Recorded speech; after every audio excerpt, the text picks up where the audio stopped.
함께 은혜 나눌 하나님 말씀은 출애굽기 24장 1절에서 8절까지 말씀.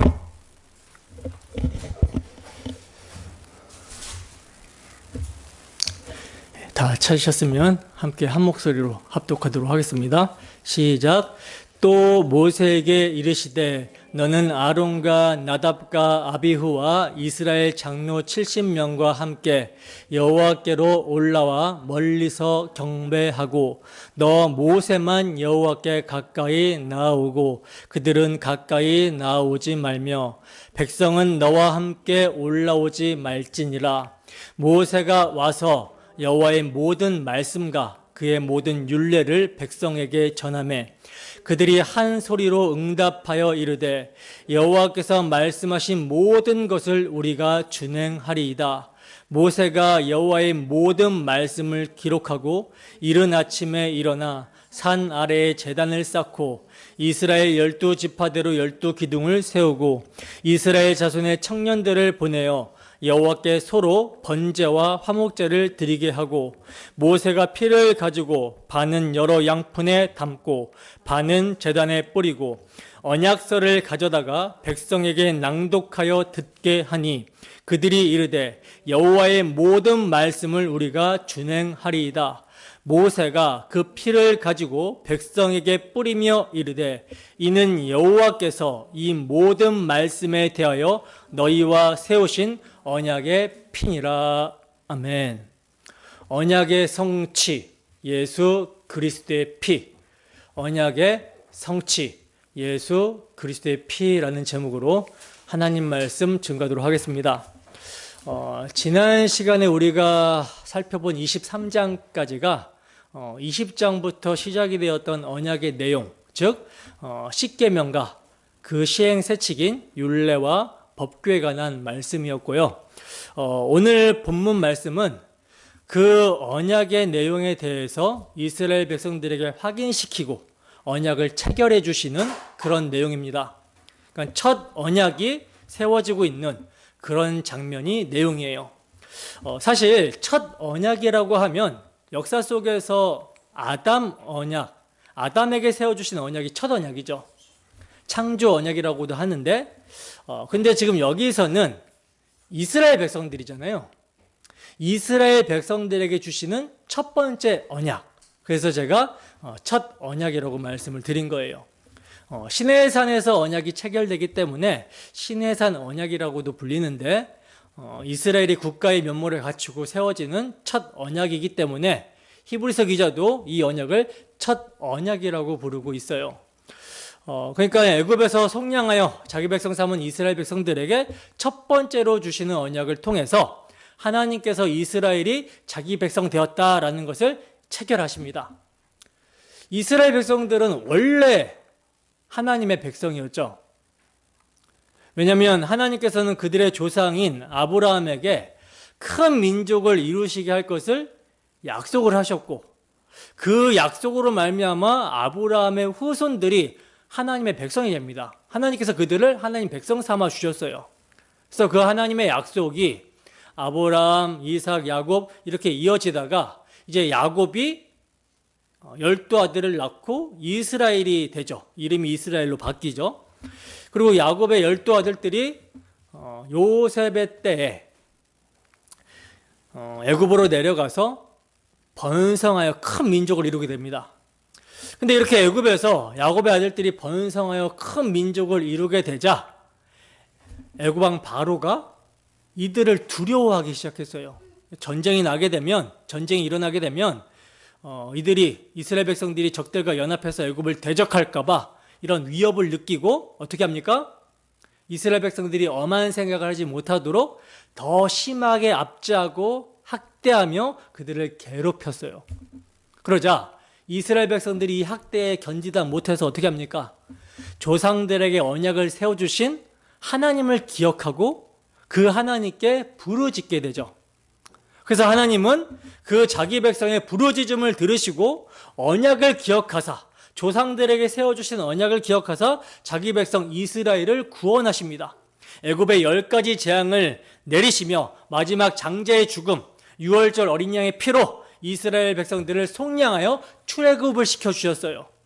그리고 이들을 시내산으로 인도하여 하나님 나라라는 국가의 면모를 갖추시고자 이제 법을 주시면서 너희는 하나님의 어엿한 백성이 되었다라는 것을 언약을 주셔서 입증시켜 주시는데, 이 언약식이 바로 첫 언약, 시내산 언약입니다. 그러니까 하나님의 백성임을 확인하고 체결시켜 주시는 그런 언약식인 거예요. 그래서 오늘 본문에 보면 뭐가 나오냐면요, 제사의 모습이 나오고 있어요. 제사. 이것을 우리에게 적용시키면 예배의 모습인 것이죠. 이것은 출애굽하기 전에 하나님께서 모세를 부르실 때 말씀하신 내용의 성취입니다. 출애굽기 3장 12절 말씀입니다. 출애굽기 3장 12절 말씀, 빨리 찾는 분이 한번 읽어주세요. 큰 목소리로.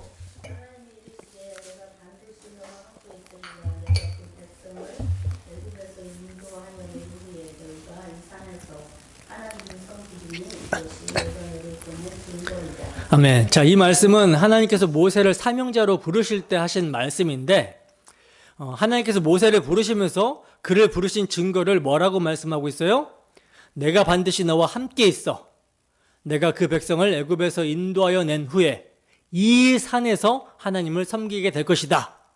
이것을 모세를 부르셔서 보내신 증거라고 말씀을 하고 있어요. 바로 이 말씀의 성취의 장면이 뭐다? 오늘 본문인 것입니다.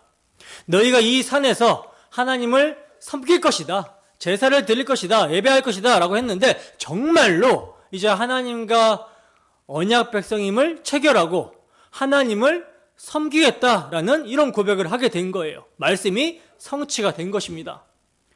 여러분, 애굽왕 바로의 노예로서 무거운 짐을 지고 비참한 삶을 살았었던 이스라엘 백성들에게는 소망이 없어 보였습니다.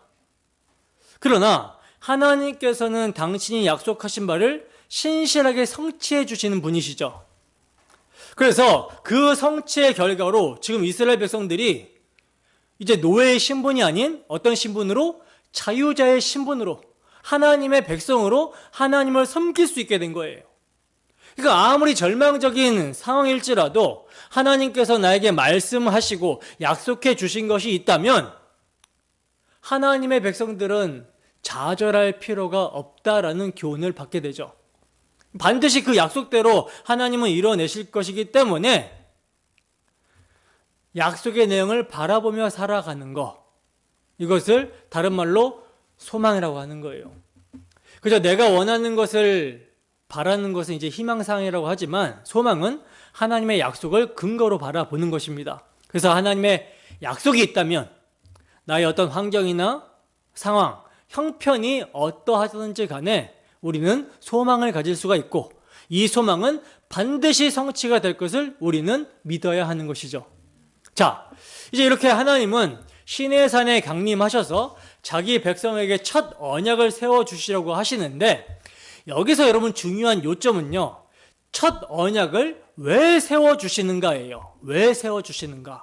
이게 왜 중요하냐면, 이 첫 언약을 왜 세워주시는지를 제대로 알지 못하게 되면 이스라엘 백성들이 광야 40년 동안 방황한 것 같이 우리 교회 성도들도 방황하게 되기 때문입니다. 그래서 첫 언약의 내용이 무엇이고 어떤 목적으로 주시는지 제대로 아는 것이 너무나 중요한 거예요. 자, 그러면 방황하지 않고 성도의 광야 인생을 하나님과 동행하며 담대하게 걸어 나가기 위해서 알아야 되는 첫 언약의 내용, 그 목적이 무엇인지, 왜 주어졌는지를 살펴보도록 하겠습니다. 본문 1절에서 2절 말씀입니다. 함께 읽습니다. 시작. 또 모세에게 이르시되 너는 아론과 나답과 아비후와 이스라엘 장로 70명과 함께 여호와께로 올라와 멀리서 경배하고 너 모세만 여호와께 가까이 나아오고 그들은 가까이 나아오지 말며 백성은 너와 함께 올라오지 말지니라. 아멘. 자, 보세요. 하나님께서는요 지금 모세에게 또 말씀을 하시는데 뭐라고 말씀하시냐면, 너는 아론과 나답과 아비후와 이스라엘 장로 70명과 함께 여호와께로 올라와서 멀리서 경배해라, 즉 예배해라, 이렇게 말씀을 하고 있어요. 나답과 아비후는 이제 아론의 아들들이고요. 이스라엘 장로 70명, 이들은 이스라엘 백성들의 대표자들인데, 이들과 함께 올라와서 멀리서 경배하라, 멀리서 예배하라 하시는 거예요.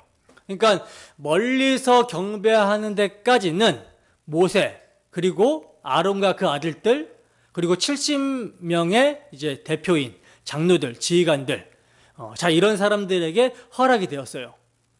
근데 더 가까이 하나님께 나아가는 데 있어서는요, 저들은 가만히 두고 모세 너만 올라오라고 하십니다. 모세 너만 올라와라. 그리고 백성들은 아예 모세와 함께 올라올 수조차가 없죠. 그러니까 철저하게 지금 어떻게 되고 있어요? 구분이 되고 있어요. 이게 여러분 지금 첫 언약을 세우실 때 하나님께서 모세에게 지시한 내용인데, 산 밑에, 제일 밑에 있는 백성들이 있는데, 이들은 아예 못 올라옵니다.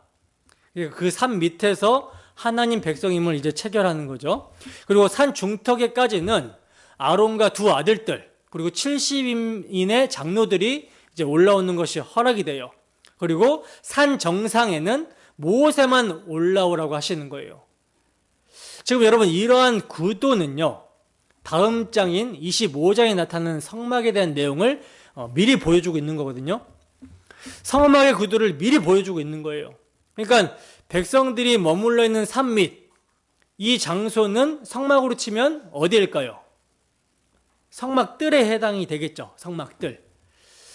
그리고 아론과 그 아들들, 70인 장로들이 멀리서 경배할 수 있는 산 중턱, 이거는 이제 성소를 이제 얘기합니다. 성소.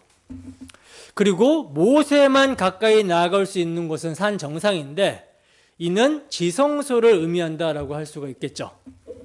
이렇게 하나님께서는 이 단계를 통해서 앞으로 성막을 이런 식으로, 이런 의미로 내가 구조를 만들 것이다, 이것을 미리 보여주고 계시는 것입니다. 그러니까 성막을 통해서 아무나 함부로 하나님께 나올 수 없다, 이것을 보여주시는 것이고, 하나님이 택하신 구원자만 끝까지 들어올 수 있다, 이것을 미리 계시해주고 있는 거예요. 여러분, 우리가 성막을 볼 때 가장 답답한 게 뭡니까? 커튼으로, 휘장으로 가로막혀져 있다라는 것이죠. 동쪽 문에서부터 서쪽에 있는 지성소까지 우리가 봤을 때 이렇게 쭉 열려 있으면 얼마나 시원합니까? 언약궤가 바로 보여지게 되면 얼마나 좋겠어요. 근데 이게 휘장으로 착착착 가려져 있어요. 그러니까 함부로 들어오지 말라는 것이죠. 죄인들은 거룩하신 하나님께서 계신 곳에 함부로 들어오면 안 된다, 들어오게 되면 죽는다 라는 것을 보여주시기 위해서 휘장으로 막아서고 계신 거예요. 자, 이런 성막의 구도는 좀 전에 말씀드린 대로 시내산의 정상과 중턱과 산밑, 이런 구도라고 말씀을 드렸는데, 여러분 이런 구도가요 그냥 나온 게 아닙니다. 그냥 나온 게 아니에요. 아담이 범죄한 후에 하나님 품으로 멀리 떠나게 되죠. 그죠? 그 떠나는 방향이 어디예요? 그 떠나는 방향이 어디입니까? 자, 첫째, 서쪽, 둘째, 동쪽, 어디입니까요? 동쪽이에요, 동쪽. 그러니까 에덴 동편 밖으로 쫓겨나게 됩니다. 그래서 이 동편에는요, 그룹들과 불칼이 들어오지 못하게 지키고 서 있는 거예요. 죄인들이 들어오면 죽는다라는 것이죠. 그래서 에덴 동산 가장 안쪽, 서쪽은 지성소입니다. 그리고 이제 아담의 자식 중에 가인이 있죠. 가인이 이제 아벨을 때려 죽인 다음에 이제 어디로 또 쫓겨나요? 다시 동쪽으로 쫓겨나서 동쪽으로 옮겨지게 돼요. 그러니까 성경에서 계속 동편으로 옮겨가는 모습들은요, 하나님께 멀리 떨어져가는 죄인의 모습을 보여주고 있는 거예요.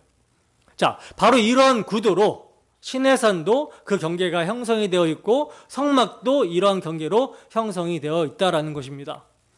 여러분, 타락한 인류에게 가장 오래된 소원, 그건 수건이라고 할 수 있는데, 가장 오래된 소원이 뭘까요? 진정 하나님의 백성이라면 하나님께로 나아가고자 하는 소원이 생기겠죠. 죄의 문제가 해결돼서 다시 하나님께 돌아가고 싶다. 하나님을 만나서 교제하고 싶다. 이게 소원인데 이스라엘 백성들에게는 지성소가 열려지는 거. 이게 소원인 거예요. 하나님의 임재를 경험하고 하나님과 교제하고 싶다. 자, 바로 이러한 수건을 누가 이루어 주시겠다라고 약속을 하셨어요? 하나님께서 이루어 주시겠다라고 약속하셨는데 그 하나님이 이루어 주시기 전까지는 계속해서 뭐가 쳐 있냐면 경계선이 쳐져 있는 것입니다. 그리고 그 수건을 이루어 주시기 전까지 하나님은요, 경계를 넘어서서 하나님 앞으로 나아가서 교제할 수 있는 방법을 주시는데 그 방법이 바로 뭐냐? 피예요. 피입니다. 오늘 제목이 언약의 성취, 예수 그리스도의 피죠. 그러니까 예수 그리스도를 상징하는 언약의 피가 경계를 넘어서 하나님 앞에 나아갈 수 있게 하는 방법이라는 거예요. 이 언약의 피로만 하나님께 나올 수 있다. 그 모든 휘장들, 경계를 쭉 찢고 열고 들어올 수 있다. 이걸 보여주는 것이 바로 피입니다. 피. 그러니까 피 없이는 하나님을 만날 수 있다 없다? 피 없이는 하나님을 만날 수가 없다라는 거예요. 바로 그 점이 이제 3절부터 설명이 되고 있는데 보겠습니다. 본문 3절입니다. 함께 읽습니다. 시작. 모세가 와서 여호와의 모든 말씀과 그의 모든 율례를 백성에게 전하매 그들이 한 소리로 응답하여 이르되 여호와께서 말씀하신 모든 것을 우리가 준행하리이다. 아멘. 자, 보시면 모세가 와서라고 말씀을 하고 있어요. 모세가 와서. 이 말은 모세가 백성들이 있는 산 밑으로 내려왔다라는 말인데 그러면 그 전에는 어디 있었다라는 거예요? 산 위에 올라가 있었다라는 말이죠. 기억이 나실지 모르겠는데 하나님께서는 애굽에서 속량하여 자기 백성 삼은 이스라엘을 시내산으로 인도하여 들이시고 그들에게 당신의 언약을 세워주시기 전에 먼저 구두로 모세에게 이스라엘 백성들에게 전하라고 하시면서 언약을 세워주실 것이다 라고 말씀을 하셨어요. 그 구두로 모세에게 전하라고 하신 내용이 뭐냐? 세계가 다 내게 속하여 있나니 너희가 내 말을 잘 듣고 내 언약을 지키면 너희는 모든 민족 중에 내 소유가 되겠고 너희가 내게 대하여 제사장 나라가 되며 거룩한 백성이 되리라고 하는 말씀이었어요. 기억나십니까? 안 나셔도 끄떡끄떡 해주시면. 네. 근데 여기서 언약을 지키시면이라는 말이 있잖아요. 언약을 지키면 이 말이 어떤 의미라고 그랬죠? 하나님의 소유, 제사장 나라, 거룩한 백성이 되는 조건으로서 언약을 지키면이라는 말이 아니라고 말씀을 드렸었죠. 왜? 왜냐하면 이스라엘 백성들은 출애굽하기 이전부터 이미 하나님의 백성이었기 때문이에요. 따라서 언약을 지키면이라는 말은 언약을 지키게 되었을 때 너희가 뭐 제사장 나라가 될 것이고 내 거룩한 백성이 될 것이다.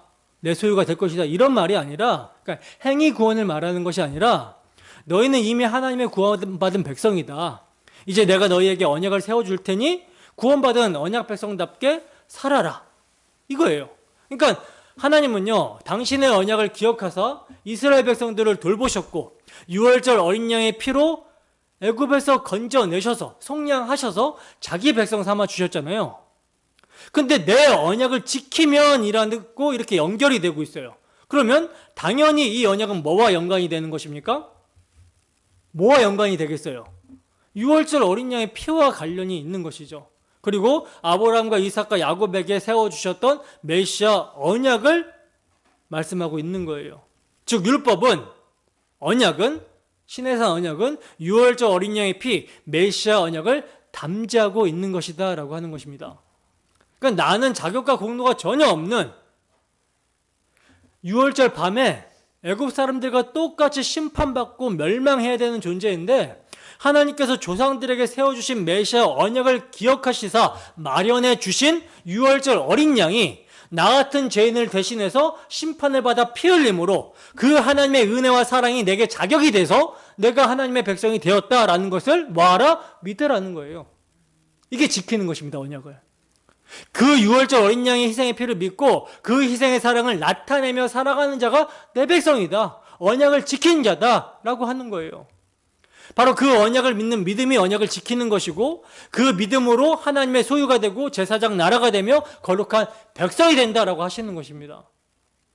그러므로 내 언약을 지키면 이라는 말은요, 하나님께서 자기들을 구원해 주신 유월절 어린 양의 피, 영적으로는 하나님의 어린 양 예수 그리스도의 십자가 보혈로 자신들을 구원해 주신 것을 믿고 그분을 사랑하고 그분의 뜻대로 그 희생의 피를 나타내며 살면, 그 희생의 사랑을 나타내며 살면 그것은 내 백성이다라는 것을 가르쳐 주고 있는 것입니다.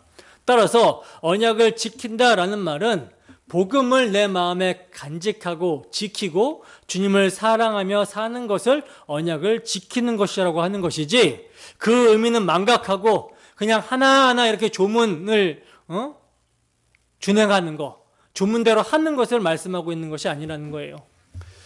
근데 문제는 하나님이 이렇게 구두로 모세를 통해 이스라엘 백성들에게 말씀을 전했을 때 이스라엘 백성들이 어떤 모습을 보입니까? 이스라엘 백성들은요, 하나님이 말씀하시는 의도를 알아들어요, 못 알아들어요? 전혀 못 알아듣죠. 그래서 어떻게 나와요? 네, 주님, 유월절 어린 양의 희생의 피, 그 은혜와 사랑을 내 마음에 간직하겠습니다. 이 믿음으로 주를 사랑하며 주님의 크신 은덕을 선전하며 살겠습니다 라고 말하는 것이 아니라 뭐라고 말하고 있습니까?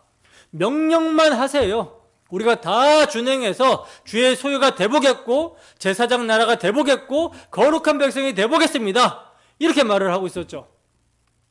그러니까 이스라엘 백성들은 언약을 지키라는 하나님의 명령에 따른 언약의 복을 율법을 준행하는 자기 행위로 받아보겠다라고 그런 의도를 가지고 대답을 했었던 거예요. 자기 행위로 구원을 받고 자기 행위로 구원이 유지가 되는 것으로 알아들은 것입니다. 자, 그러면 만약에 이때에 하나님께서 언약을 세워주시기 위해서 그 백성들에게 강림해 버리신다면 어떻게 될까요? 어떻게 되겠습니까? 지금 백성들 어떤 상태예요? 그들을 속량한 어린 양의 피, 유월절 어린 양의 피를 믿고 의지하는 것이 아니라 자기 행위를 의지하고 있는 상태잖아요. 이 상태에서 하나님이 강림해 버리면 어떻게 되겠습니까? 다 죽어요. 그래서 하나님께서는 모세에게 뭐라고 말씀하십니까? 백성을 위해서, 그들이 죽지 않도록 하기 위해서 주위에 경계를 쳐라, 경계를 정하라, 이렇게 말씀하시면서 산에 오르거나 그 경계를 범하는 자, 침범하는 자는 반드시 죽임을 당할 것이다 라고 말씀을 하신 것입니다.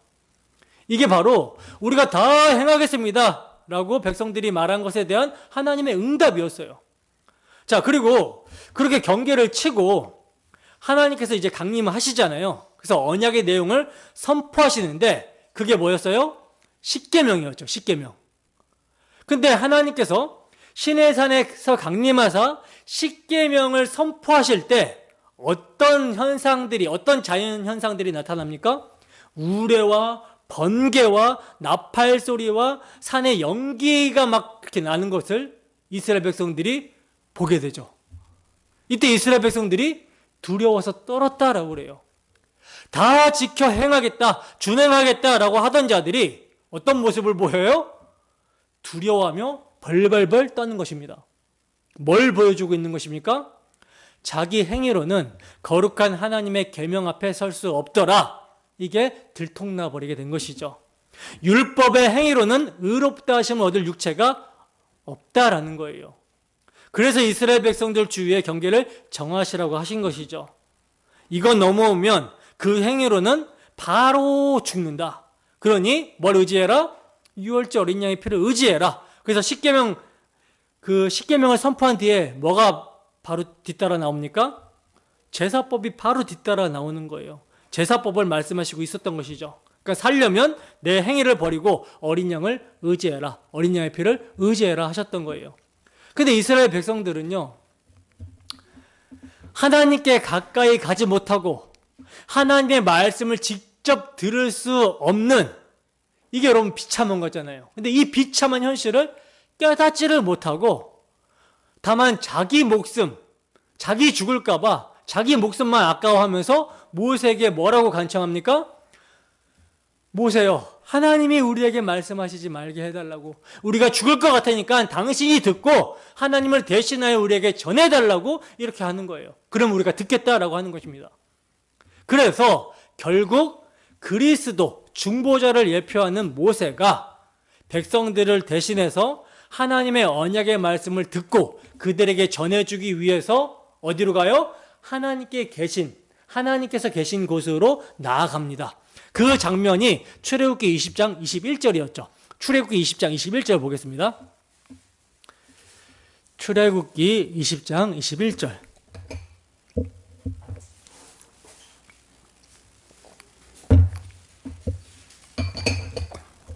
네, 함께 읽습니다. 시작. 백성은 멀리 서 있고 모세는 하나님이 계신 흑암으로 가까이 가니라. 아멘. 자, 보시다시피 백성은 멀찍이 서 있고, 멀리 서 있고, 모세는 하나님이 계신 곳으로 가까이 갔다. 하나님이 계신 곳으로 나아갔다라고 그러죠. 그래서 여러분, 이스라엘 백성들은요, 어디까지만 들은 거예요? 십계명의 말씀까지만 듣고, 이제 20장 21절 이후의 말씀부터 오늘 본문 24장 2절까지의 말씀은 백성들을 대신해서 하나님께 나아간 모세가 들은 말씀인 거예요. 그리고 이제 이 모세가 하나님께 들은 말씀을 전해주기 위해서 하나님이 인재하신 그 산 꼭대기에서 내려와서 백성들이 있는 산 밑으로 내려와서 여호와의 모든 말씀과 그의 모든 율례를 전한 것입니다. 전했어요. 자, 그런데 백성들이 여러분 여전히 어떤 상태예요? 여전히 어떤 상태입니까? 그들에게 언약을 주신 여호와의 모든 말씀과 그의 모든 율례를 전했잖아요. 근데 그들에게 언약을 주신 하나님의 의도를 모르고 어린 양의 피를 의지하는 것이 아닌 자기 행위를 의지하고 있는 상태다라는 것이죠. 그래서 모세가 여호와의 모든 말씀과 그의 모든 율례를 백성에게 전하자 그들이 한 소리로 응답하여 뭐라고 합니까? 여호와께서 말씀하신 모든 것을 우리가 준행하리이다. 우리가 우리 행위로 하나님의 소유, 제사장 나라, 거룩한 백성이 되어보겠습니다. 그래서 언약의 복을 받아보겠습니다. 아직도 이러고 있는 거예요. 그러나 여러분, 이렇게 자기 행위를 의지한 상태에서는 여호와의 말씀, 율법이 떨어지게 되면, 율법이 주어지게 되면 어떻게 됩니까? 어떻게 될까요? 그들의 행위로 하나님께 나아가 보겠다라고 하면 어떻게 돼요? 죽습니다. 죽어요. 그래서 뭐가 뿌려져요? 제단에 피가 뿌려지는 거예요. 제단에 피가. 본문 4절에서 7절 말씀입니다. 함께 했습니다. 시작. 모세가 여호와의 모든 말씀을 기록하고 이른 아침에 일어나 산 아래에 제단을 쌓고 이스라엘 12지파대로 12기둥을 세우고 이스라엘 자손의 청년들을 보내어 여호와께 소로 번제와 화목제를 드리게 하고 모세가 피를 가지고 반은 여러 양푼에 담고 반은 제단에 뿌리고 언약서를 가져다가 백성에게 낭독하여 듣게 하니 그들이 이르되 여호와의 모든 말씀을 우리가 준행하리이다. 아멘. 자, 보세요. 이스라엘 백성들이 모세가 내려와서 전해준 여호와의 모든 말씀과 율례를 듣고 뭐라고 고백했어요? 우리가 여호와의 모든 말씀을 다 지켜 준행하겠습니다 라고 그랬죠. 그렇게 얘기하자 모세가 여호와의 모든 말씀을 일단 기록을 합니다. 그리고 이른 아침에 일어나서 산 아래에 뭘 쌓고? 제단을 쌓고 이스라엘 12지파대로 12기둥을 세우고 그 제단 위에 소로 번제와 화목제 제물을 드리게 했다라고 그러죠. 그리고 그 번제와 화목제 제물의 피를 취해서 반은 여러 양푼에 담고 그리고 또 반은 어디에 뿌렸다 그래요? 제단에 뿌립니다. 잘 기억하세요. 제물의 피가 반은 어디에? 제단에 뿌려지고 나머지 반은 양푼에 담아둔 이유가 있어요. 자, 그렇게 우선 제단의 피를 뿌린 후에 이제 기록한 언약서를 백성들로 하여금 듣게 하니 이들이 뭐라고 말을 합니까? 주의 모든 말씀대로 준행하겠습니다 라고 말을 하고 있죠. 여러분 7절에서 이스라엘 백성들이 여호와의 말씀 우리가 준행하겠습니다 라고 이렇게 말하고 있는 것은요, 19장 8절에서 우리가 다 지켜 준행하겠습니다 라고 하는 말씀과 또 오늘 본문 3절에서 여호와께서 말씀하신 모든 것을 우리가 다 준행하겠습니다 라고 한 말씀과 다른 의미입니다. 다른 의미예요.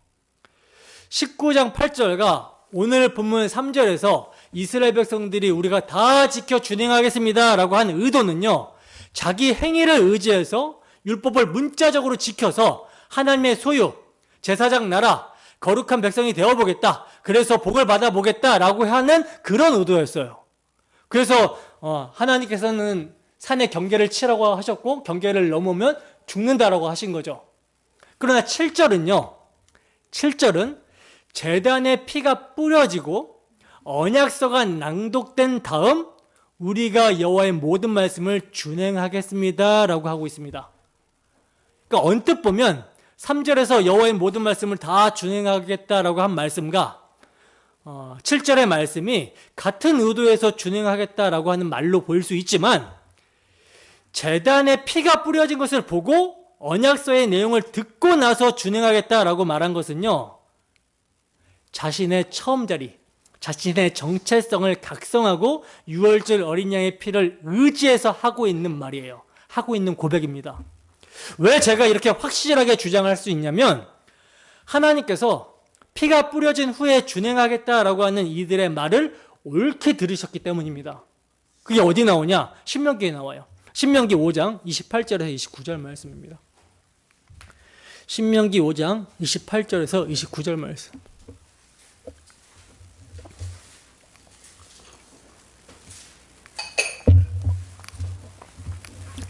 자, 함께 읽습니다. 시작. 여호와께서 너희가 내게 말할 때 너희가 말하는 소리를 들으신지라.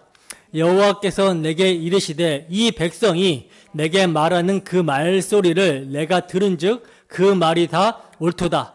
다만 그들이 항상 이 같은 마음을 품어 나를 경외하며 내 모든 명령을 지켜서 그들과 그 자손이 영원히 복받기를 원하노라. 아멘. 보세요. 여호와께서 이스라엘 백성들이 준행하겠다라고 한 말소리를 들으시고 뭐라고 말씀하십니까? 그 말이 다 옳도다라고 그러죠. 그리고 항상 이 같은 마음을 품어 나를 경외하며 내 모든 명령을 지켜서 복을 받으라고 말씀하시는 것을 볼 때, 제단에 피가 뿌려지고 언약서의 내용을 들은 이스라엘 백성들의 마음은 유월절 어린 양의 피로 자신들을 구속하시고 자기 백성 삼아주신 하나님의 은혜를 깨닫고 그 피를 믿는 마음이었던 거예요. 그래서 하나님이 그들의 말이 옳다고 하신 것입니다. 그러나 피가 제단에 뿌려지기 전에 우리가 여호와의 말씀을 다 준행하겠다라고 그들이 말했을 때는요, 누구든지 산에 올라오지 못하게 경계를 치라, 경계를 넘으면 죽는다라고 하셨죠. 이건 이들의 마음이 어떤 마음이었는지를 드러내고 있는 것입니다. 하나님의 의를 모르고 자기 행위를 의지해서 준행하고자 했던 그런 마음이라고 증거를 하고 있는 거예요. 자, 그러나 그들이 제단에 뿌려진 피를 보고 준행하겠다라고 하는 말은 마음의 변화를 받은 옳은 말, 어린 양의 피를 믿는 믿음에서 나온 말이었다라는 거예요. 그래서 하나님은 그들의 옳은 말, 믿는 마음에 무엇으로 인을 쳐줍니까? 처음에는 그거 제단의 피를 뿌렸잖아요. 근데 나머지 반은 양푼에 담아뒀었잖아. 그죠? 근데 이것을 어디다 뿌려요? 그들에게 뿌립니다. 양푼에 남아있는 피를 그들에게 뿌려줌으로 그들의 믿는 마음에 인을 쳐주는 거예요. 그래서 본문 8절을 보면 본문 8절입니다. 함께 하십니다. 시작. 모세가 그 피를 가지고 백성들에게 뿌리며 이르되 이는 여호와께서 이 모든 말씀에 대하여 너희와 세우신 언약의 피니라. 아멘. 참 희한한 광경이죠. 제단에 피를 뿌리는 것을 보게 하고 언약서를 낭독하여 듣게 하니 이제 우리가 다 준행하겠습니다 라고 말하는 백성들에게 뭘 뿌려요? 피를 뿌려요. 그러면서 하는 말이 이는 여호와께서 이 모든 말씀에 대하여 너희와 세우신 언약의 피다라고 합니다. 무슨 의미입니까? 하나님의 모든 말씀의 준행은 피를 믿는 믿음으로 해야 된다는 거예요. 이 피가 없으면 어떻게 된다? 죽는다라는 것입니다.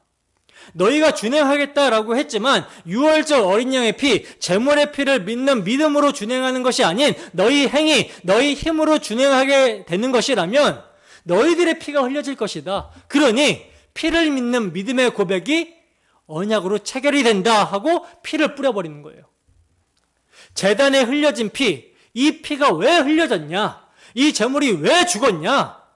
자기 행위를 의지하려고 했던 너희들을 대신해서 죽은 거야. 너희들은 이 언약서의 내용들, 율법, 계명, 하나님의 명령 앞에 서면 이를 지킬 수 있는 존재가 아니라 그 앞에서 죽어야 되는 존재라는 것을 제단에 피를 뿌림으로 알라고 하신 거예요. 이해가 되십니까?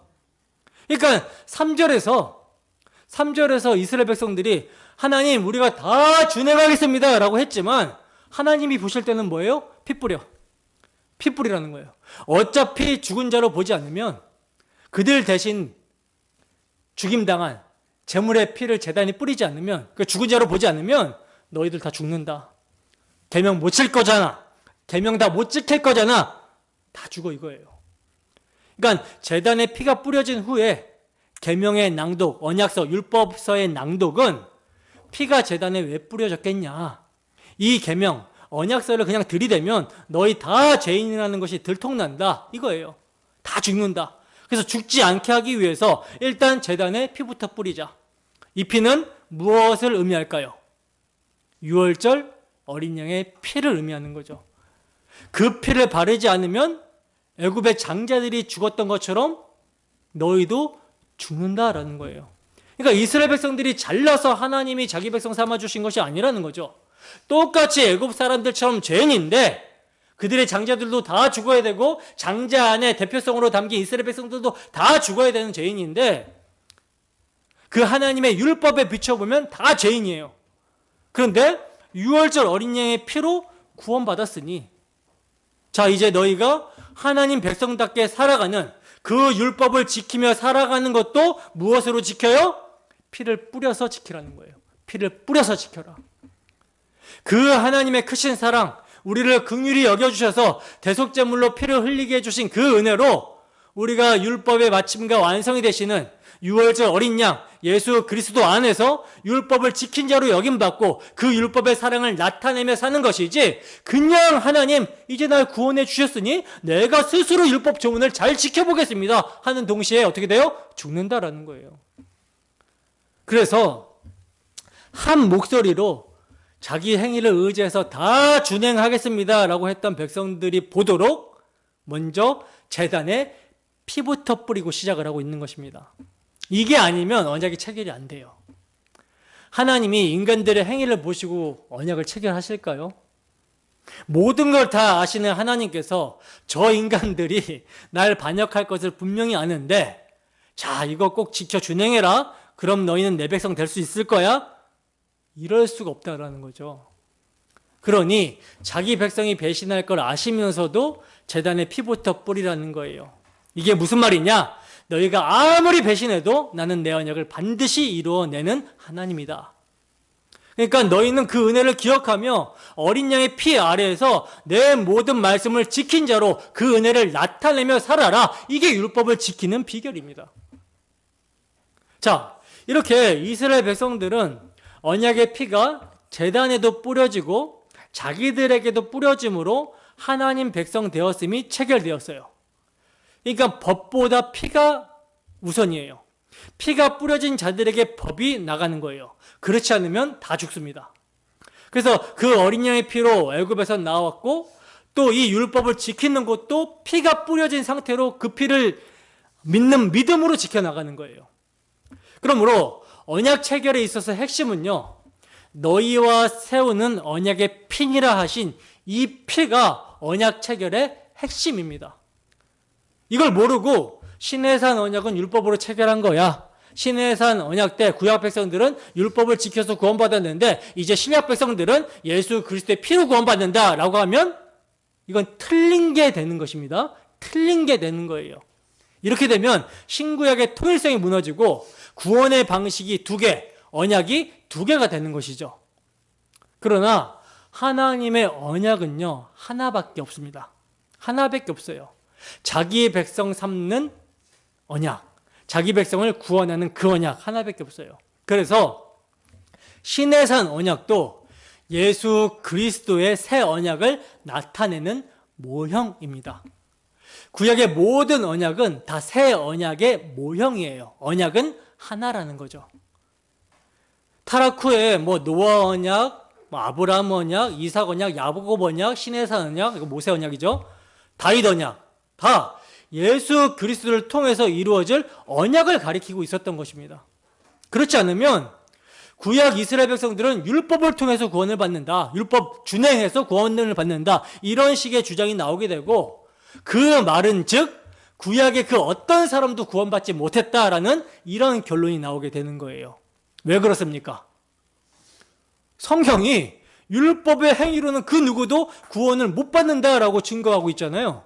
그래서 율법을 통해서 구원받는다라고 하면 구약의 이스라엘 백성들은 다 지옥에 가게 됐다, 이렇게 되는 거예요.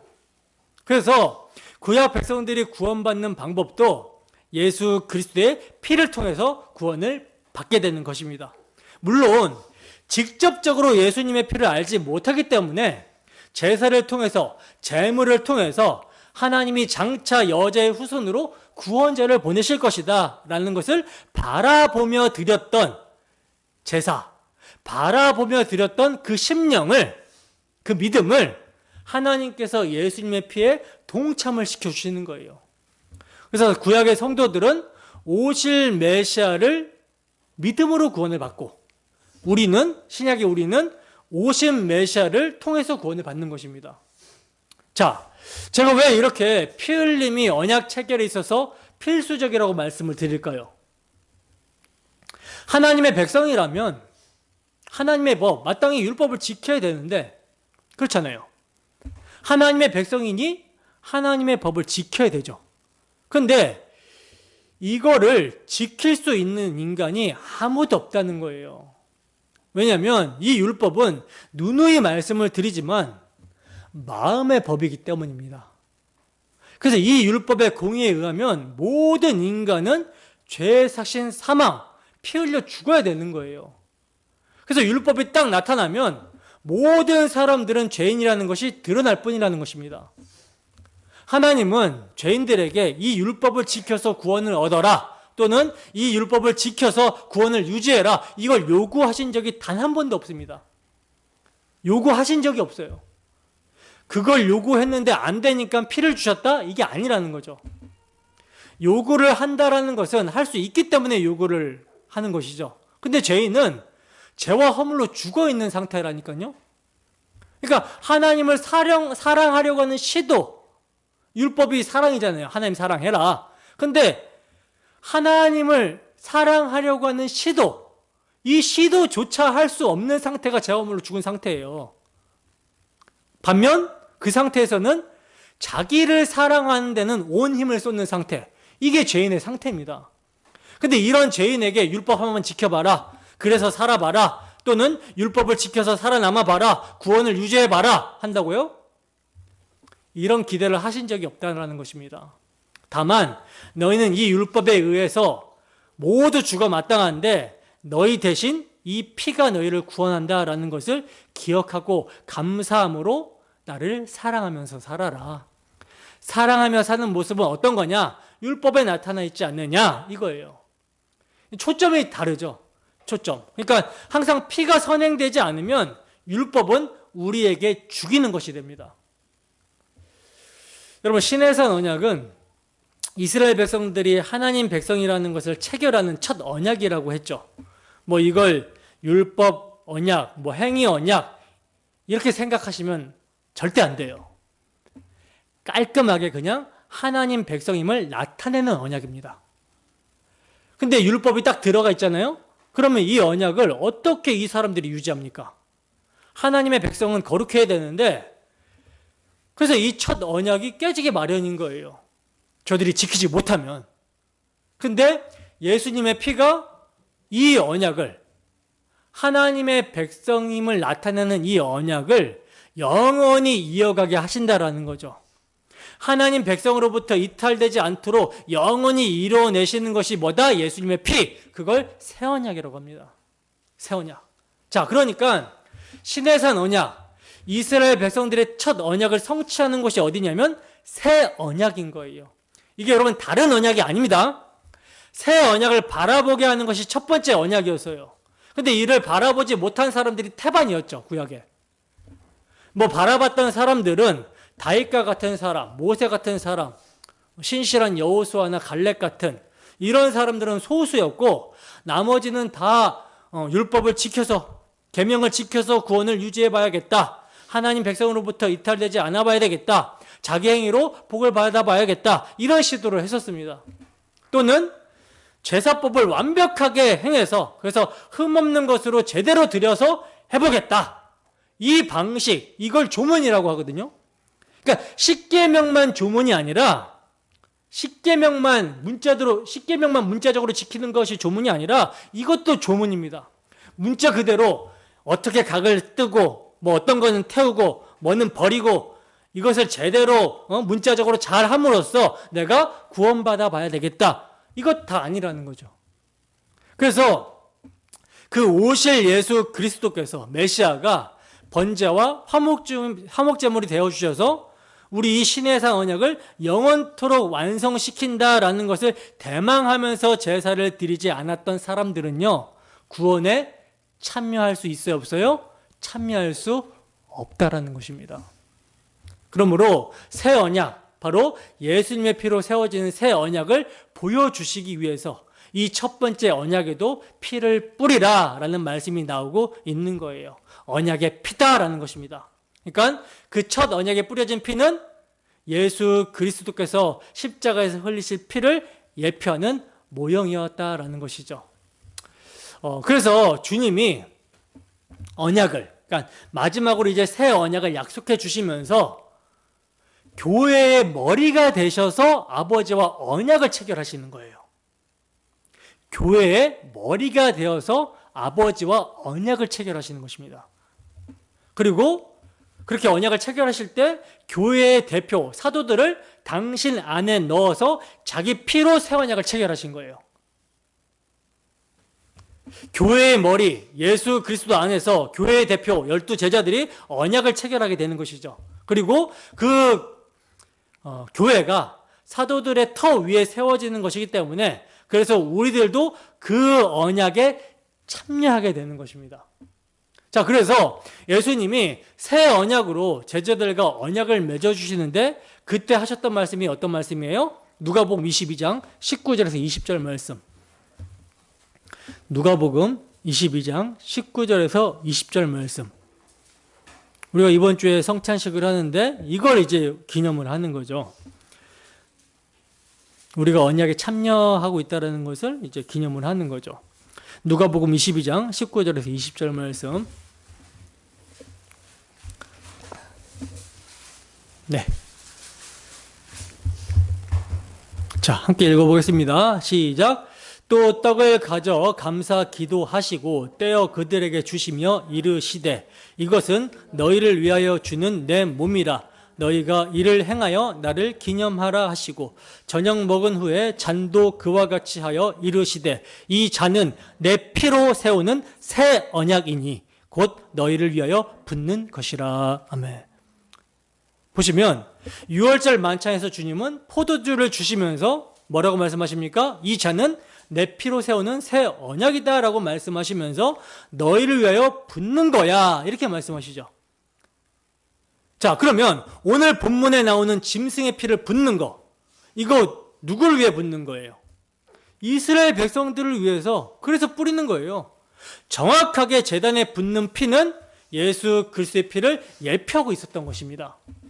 그래서 히브리서 기자는요, 새 언약의 피, 예수 그리스도께서 흘리실 피를 설명하기 위해서 첫 언약 때 피가 뿌려졌던 것임을 이렇게 말씀합니다. 히브리서 9장 18절에서 22절 말씀. 히브리서 9장 18절에서 22절 말씀.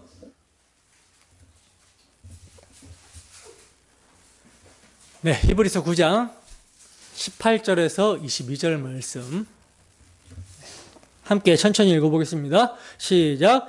이러므로 첫 언약도 피 없이 세운 것이 아니니 모세가 율법대로 모든 계명을 온 백성에게 말한 후에 송아지와 염소의 피 및 물과 붉은 양털과 우슬초를 취하여 그 두루마리와 온 백성에게 뿌리며 이르되 이는 하나님이 너희에게 명하신 언약의 피라 하고 또한 이와 같이 피를 장막과 섬기는 일에 쓰는 모든 그릇에 뿌렸느니라. 율법을 따라 거의 모든 물건이 피로써 정결하게 되나니 피 흘림이 없은즉 사함이 없느니라. 아멘. 자, 여기서 첫 언약은 어떤 언약이에요? 시내산 언약입니다. 이 첫 언약도 피가 흘려졌다라는 것은 하나님의 언약에는 무조건 피가 흘려진다라는 말이에요. 왜냐하면 죄인들과 맺는 언약이기 때문에. 하나님이 첫사람 아담과 언약을 맺었을 때는 피를 흘릴 필요가 없죠. 왜? 아담이 죄가 없기 때문에 그냥 체결이 되는 거예요. 그런데 아담이 타락하자 그 아담의 후손으로 태어나게 되는 자들 가운데 하나님의 백성들에게는 피가 뿌려져야 됩니다. 죄인이기 때문에. 그래서 첫 언약도 피 없이 세운 것이 아니라고 하는 거예요. 그리고 히브리서 기자는 오늘 본문의 장면을 이제 말씀하고 있는데 쉽게 말하면 피를 그리고 물을 양털과 우솔추에 적셔서 온 백성에게 뿌렸다라는 거예요. 그러면서 모세가 뭐라고 말했다고 합니까? 하나님이 너희에게 명하신 언약의 피라 했다라고 그러죠. 정확하게 우리가 읽었던 본문이에요. 또한 이와 같이 피를 장막과 섬기는 일에 쓰는 모든 그릇에 뿌렸다고 말을 합니다. 그러니까 하나님을 섬기는 일에도, 일할 도구에도 피를 뿌리라는 거예요. 뭘 말하고자 하는 것입니까? 피 없이는 하나님을 섬길 수가 없다라는 것을 말하고자 하는 것이죠. 그러니까 다 뿌려라. 그리고 율법을 따라 거의 모든 물건이 피로서 정결하게 되나니 피 흘림이 없은즉 사함이 없다라고 말씀하고 있는데, 여러분 이것도 헷갈리면 안 되시는 것이 뭐냐면 거의 모든 물건이 피로써라고 하니까 거의에 포함이 안 되는 것이 뭐지 할 수 있는데, 그러나 지금 여러분 피는 예표잖아요. 그래서 어떤 거는요 물로도 깨끗하게 합니다. 이 물도 누굴 상징하는 거예요? 그리스도의 피를 상징하는 거예요. 그러므로 이 피의 중요함을 나타내기 위해서 거의 모든 물건이 피로써 정결하게 된다. 즉 피 없으면 용서함, 재용서함이 없다라고 하시는 거예요. 피는 생명을 상징하는데 이 피가 흘려진다라는 것은 뭡니까? 죽음입니다. 근데 왜 피가 흘려지냐면 죄값 때문에. 죄값은 죽음이니까. 그래서 저들이 흘려져야 될 피를 짐승이 대신 흘리게 하지 않으면 안 되었던 거예요. 그렇게 되면 저들에게 용서가 없기 때문에 이 짐승이 저들을 대신하여 피가 흘려져야 된다. 그 얘기를 하고 있는 것입니다. 그런데 그 짐승의 피, 첫 언약 때 흘려진 그 피는 진짜 너희를 대속하는 피가 아니라 바로 하나님의 어린 양으로 오실 예수 그리스도의 피가 진짜 피다. 이걸 보여주기 위해서 첫 언약 때 피 흘림이 있었던 거야. 이것을 말씀하고 있는 거예요. 그러니까 옛 언약을 들어서 새 언약을 설명하고 있었다. 이 점을 히브리서 기자가 설명을 해주고 있는 것입니다. 그러므로 오늘 본문 5절에서 번제와 화목제를 여호와께 드리게 하고라는 그 제사 제물과 피는 뭘 예표로 보여주고 있었던 거예요? 예수 그리스도께서 우리를 대신하여 번제와 화목제로 드려져서 십자가에서 피를 흘리실 것이다. 이것을 보여주고 있었던 거예요. 그래서 제물의 흘린 피의 절반은 제단에 뿌려지는 것입니다. 십자가 제단에서 예수님이 피를 흘리는 것을 예표로 보여주고 있었던 거예요. 그리고 나머지 양푼에 담은 절반은 누구에게? 백성들에게 뿌려졌죠. 이건요, 예수님의 피가 십자가에서 흘려졌지만 우리에게 뿌려지게 된다라는 것을 예표로 보여주고 있는 것입니다. 어떻게 해요? 성령을 통해서 예수님이 십자가에서 흘려진 피가 우리 마음에 뿌려지게 되는 거예요. 다시 말해서 우리 마음에 예수님의 십자가, 그 대속의 피가 뿌려져서 속죄가 적용이 되는 것입니다. 이게 믿음으로 수용이 되는 것이죠. 여러분, 예수님은 십자가에서 피를 흘렸지만 이게 안 믿는 사람들이 볼 때는요, 그냥 흘려진 피예요. 근데 믿는 사람들에게는 이 피가 우리에게 뿌려지게 된 거예요. 우리 마음에 대속하신 사랑으로 역사하여 구원의 능력을 발생시키는 것입니다. 그러므로 구약의 성도들도 다 대속제물의 실체로 오실 예수 그리스도의 피를 믿어서 구원을 받는 것이죠. 그렇다면 양과 소 같은 제물로는 인간의 죄를 대속할 수 없는 것일까? 당연히 없는 것이죠. 그들이 흘린 피는요, 실제를 가리키는 모형입니다. 따라서 그 모형으로는 실제적인 대속이 불가한 거예요. 그래서 히브리서 기자는 구약의 제사와 제물은 모형일 뿐 실체는 예수 그리스도다라고 정확하게 설명을 해주고 있는 거예요. 그러니까 히브리서가 없었다면 구속사가 이렇게 보기가 좀 힘들었겠죠. 근데 히브리서 기자가 아주 명확하게 말씀해주고 있기 때문에 우리가 구약 성경을 볼 때, 야, 이게 예수님 얘기였구나라는 것을 이렇게 볼 수가 있는 거예요. 히브리서 10장 1절에서 10절 말씀입니다. 히브리서 10장 1절에서 10절 말씀. 히브리서 10장 1절에서 10절 말씀. 자, 함께 천천히 읽어보겠습니다. 시작. 율법은 장차 올 좋은 일의 그림자일 뿐이요 참 형상이 아니므로 해마다 늘 드리는 같은 제사로는 나오는 자들을 언제나 온전하게 할 수 없느니라. 그렇지 아니하면 섬기는 자들이 단번에 정결하게 되어 다시 죄를 깨닫는 일이 없으리니 어찌 제사 드리는 일을 그치지 아니하였으리요. 그러나 이 제사들에는 해마다 죄를 기억하게 하는 것이 있나니 이는 황소와 염소의 피가 능히 죄를 없이 하지 못함이라. 그러므로 주께서 세상에 임하실 때에 이르시되 하나님이 제사와 예물을 원하지 아니하시고 오직 나를 위하여 한 몸을 예비하셨도다. 번제와 속죄제는 기뻐하지 아니하시나니 이에 내가 말하기를 하나님이여 보시옵소서. 두루마리 책에 나를 가리켜 기록된 것과 같이 하나님의 뜻을 행하러 왔나이다 하셨느니라. 위에 말씀하시기를 주께서는 제사와 예물과 번제와 속죄제는 원하지도 아니하고 기뻐하지도 아니하신다고 하셨고 이는 다 율법을 따라 드리는 것이라. 그 후에 말씀하시기를 보시옵소서. 내가 하나님의 뜻을 행하러 왔나이다 하셨으니 그 첫째 것을 폐하심은 둘째 것을 세우려 하심이라. 이 뜻을 따라 예수 그리스도의 몸을 단번에 들이심으로 말미암아 우리가 거룩함을 얻었노라. 아멘. 자, 보시다시피 첫째 것은 뭐예요? 둘째 것의 모형이라는 거예요. 그래서 첫째 것을 폐하심은 둘째 것을 세우려 하심이라 하고 말씀합니다. 그러니까 첫째 것은 첫 언약, 시내산 언약인데 첫 언약 자체가 폐하여지는 게 아니라 그 첫 언약의 형식들 있죠. 제사법 그리고 계명 이러한 표면적인 조문들이 폐하여지는 거예요. 그 폐하는 이유가 뭐냐? 둘째 것, 예수님이 세우신 새 언약, 예수님의 피로 세워진 복음, 이걸 세우기 위해서다라는 것입니다. 그래서 이 뜻을 따라 예수 그리스도의 몸을 단번에 들이심으로 말미암아 우리가 거룩함을 얻었노라.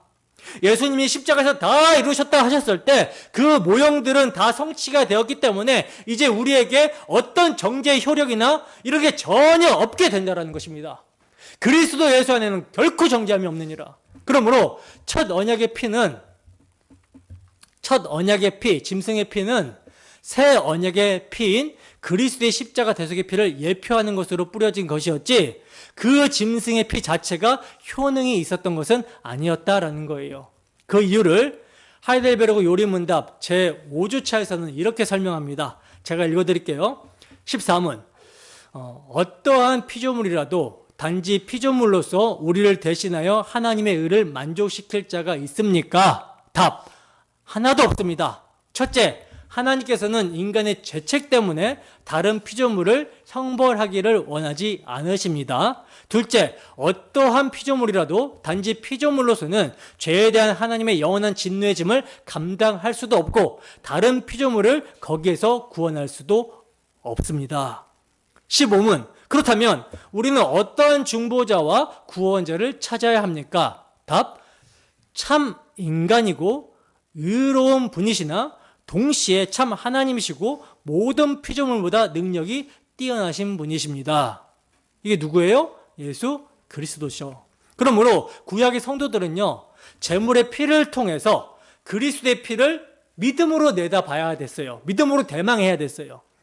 그래서 마태복음에 보면 주님께서는 최후의 만찬의 자리에서 뭐라고 말씀하시냐면, 이것은 죄사함을 얻게 하려고 너희를 위하여 흘리는 바 곧 언약의 피다라고 이렇게 말씀을 하셨던 것입니다.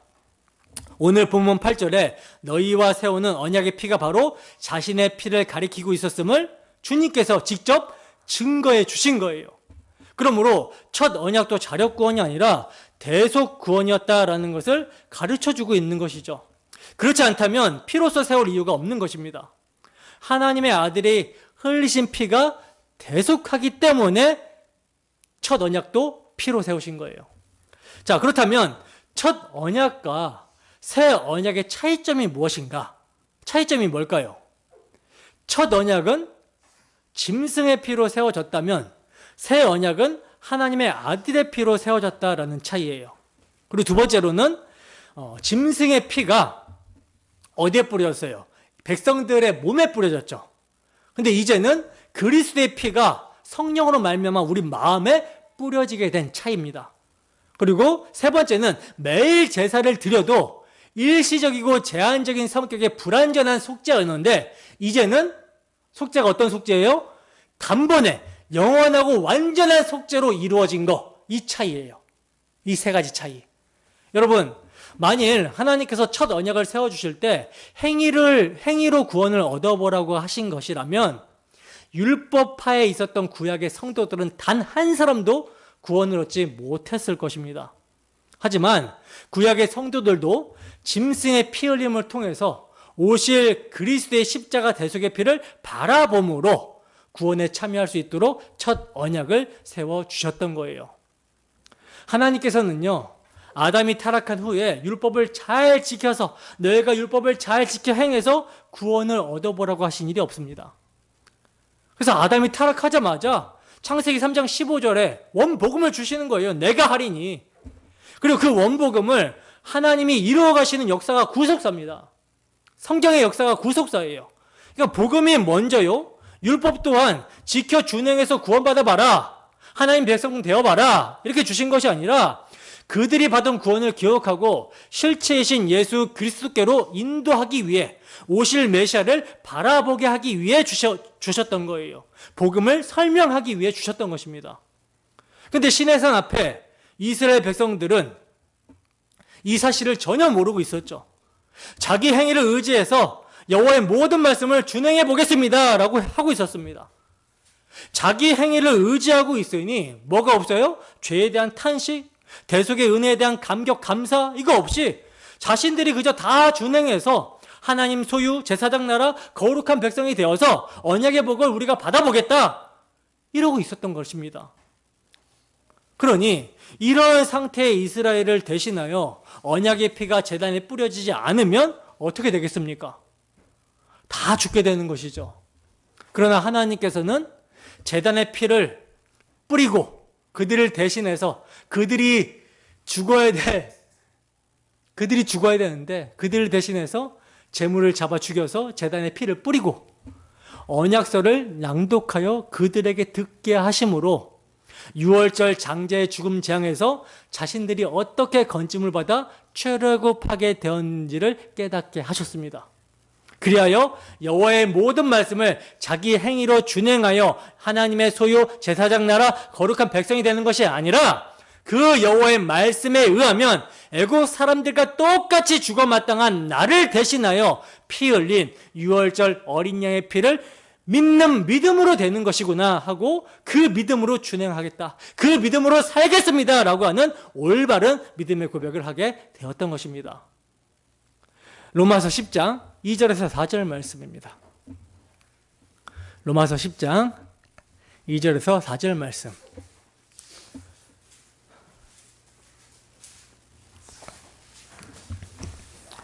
함께 읽습니다. 시작. 내가 증언하노니 그들이 하나님께 열심히 있으나 올바른 지식을 따른 것이 아니니라. 하나님의 의를 모르고 자기 의를 세우려고 힘써 하나님의 의에 복종하지 아니하였느니라. 그리스도는 모든 믿는 자에게 의를 이루기 위하여 율법의 마침이 되시니라. 아멘. 여러분, 율법의 행위로 구원을 얻는 게 결코 아니에요. 율법의 행위로 하나님의 백성으로 유지가 되는 것도 아닙니다. 율법이 요구하는 것은 마음이에요. 그러므로 율법을 통해서 우리 마음이 얼마나 하나님의 기준과 뜻에서 벗어나 있는지, 죄인인지를 깨닫지 못하면, 그리하여 그 율법이 증거하는 실체 그리스도의 피를 붙들지 않으면, 믿지 않으면 아무리 자기 행위로 율법을 지키겠다라고 말하며 열심을 내어도 그것이 올바른 지식에 따른 것이 아니라는 것입니다. 오히려 하나님을 거역하고 그분의 아들 그리스도를 죽이는 일에 앞장서는 열심이 되는 것뿐이라는 거예요. 율법은요, 우리 죄를 깨닫게 하고 자신으로부터 소망을 거두게 함으로써 그리스도께 향하게 합니다. 그 율법의 마침과 완성이 되시는 예수 그리스도, 나 같은 죄인을 대속하시기 위해서 십자가에서 피 흘리신 예수 그리스도를 믿음으로 값없이 죄사함 곧 의롭다 하심을 얻게 되는 거예요.